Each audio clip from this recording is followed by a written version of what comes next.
Hey everybody, Felix Staffelbaker here.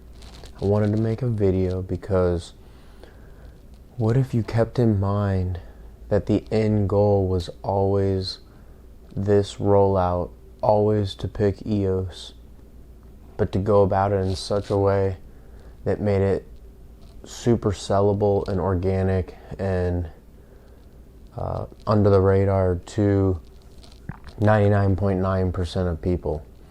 And what I mean by that is that you've got the Peter Thiels and the Christian Angermeyers and the mega billionaires at the top facilitating this technology onto the globe at a scale that no technology has ever reached. And you could see the ICO where Block One was branded as more or less the owner of EOS, more or less the people in control, could do whatever they want, blah, blah, blah. Anyway, then you've got the community becoming dissatisfied because the price didn't go up, even though the technology met every expectations, never went down, has been under promised and over delivered at every stage, went through regulatory hurdles that are unprecedented in the crypto space, did it all in record time when you look at especially how long it would take an asset class.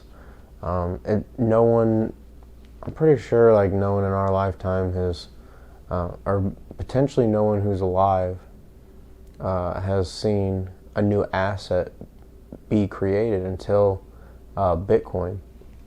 So, and then you got technologies like EOS that come after that are purpose built by somebody who has 3 blockchains of experience, who knows exactly what to do and how to do it in the most efficient way and on a global scale in Dan Larimer. And then you've got all the people from the rollout that got angry at Block One or whatever, and nothing happened, there was silence, and then Block One accumulated all the top talent from the community and the public, and then made them sign non-disclosure agreements to not be able to talk about it. And basically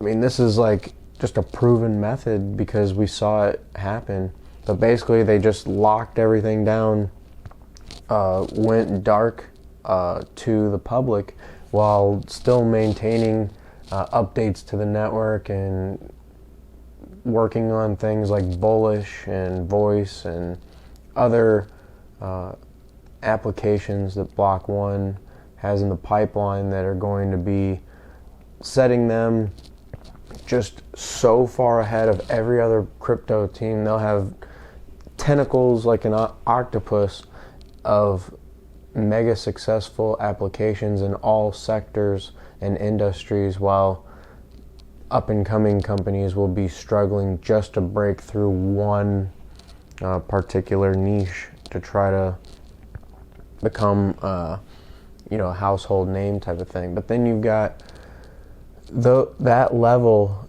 shutting down and not allowing information to flow. So everybody got angry. Next thing you know, the community is disbanded. People lost all their money if they sold, and just people lost interest because there was nothing going on as far as communication from Block One. But there were still people like Brock Pierce speaking to the public, and sometimes some of the developers were able to answer more technical questions, which if you were able to word them correctly, would give you a lot of insight of coming from here to here if you just knew how to ask a question right.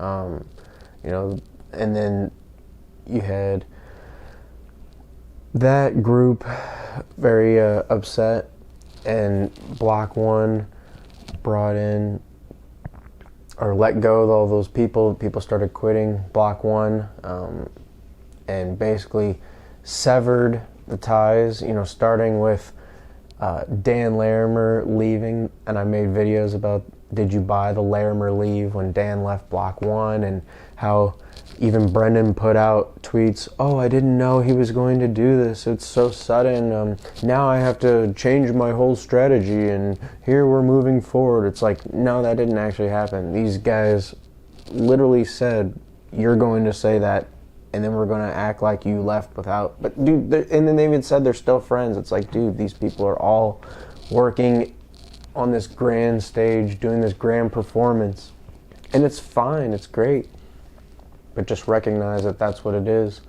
And so after that, people were like, oh, EOS is definitely dead, and every time you get one or two more people who are an EOS Genesis block holder to sell, that's all that matters here. You're not supposed to win. You're not supposed to be part of the in group. You're not in the club. And so they keep this public rollout going, and they get this ragtag bunch of guys from block producers and some people who are doing applications and different things, wallets and stuff. And those people all got together and said, we're going to get back at Block 1. So we're going to form this totally organic, not, totally structured from the top down. But by the way, we modeled it directly off of the Ethereum Foundation, and we're working very close with people in that level. And, the people who are around in that time are around this time somehow accidentally. And we're all accidentally working together. But you can't look at that. We're just telling you that the EOS Network Foundation is going to sue Block 1, and we're going to win, and yeah, we're going to get our $4 billion back, instead of just actually what's going on, where the entire time EOS, from the very beginning, from day one, from the moment it was thought of, was designed to be the entire global transaction protocol base layer. And now we're seeing that come to fruition, but at the same time, they're finishing up the public rollout of being able to say, oh, look how organic this was. Everybody chose it on their own. This was all totally, you deciding this. We didn't know everything that would happen. This is in 10 years, everything that would happen. Because, yeah, if people knew what was happening in 10 years, they wouldn't be doing any of this now.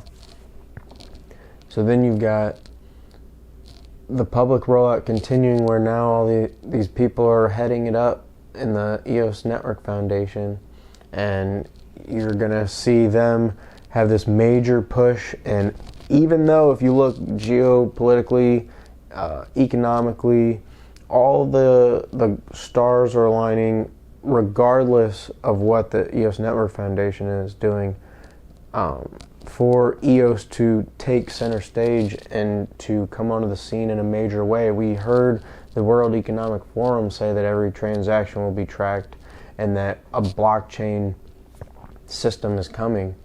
And so the EOS Network Foundation is going to attribute any gain in EOS price to their just righteousness and greatness, and that's definitely not the case. They're just part of the little puzzle to be able to roll this all out, so that when the climate change activists and the people who put things up to the highest scrutiny show up, they will be like, oh yeah, they'll be completely disarmed by the EOS story, the EOS the EOS fable, the EOS narrative, the EOS documented story. And it'll, because most people are going to be like, wow, this is so organic and this is so out of nowhere, and we need to use this because it'll be the best technology ever and it'll help everybody. But they don't look at the entire history or the past or what's going on. They're just going to show up and claim victory. And EOS Network Foundation also will claim a lot, and they will probably get a lot of accolades, but they're just part of it, and this is all part of the rollout. So if you think about it, that no matter what, EOS was already intended to be the end goal, the big enchilada, and going to be the end-all, be-all as far as blockchain protocols to be able to. Right now, it's the only thing even close that can do. Even Bitcoin can't do the stuff that the World Economic Forum is talking about until EOS allows it to. And that's something else that people don't ever talk about, is how EOS will scale Bitcoin. And we've been talking about that for years on this channel. And so when you put all that together, you can see that this was not an organic rollout, but it will seem that way to the public. And yeah, we're just here documenting that, letting it be known that we know. It's pretty crazy. So I just want to put that out there. Stoffel Baker out.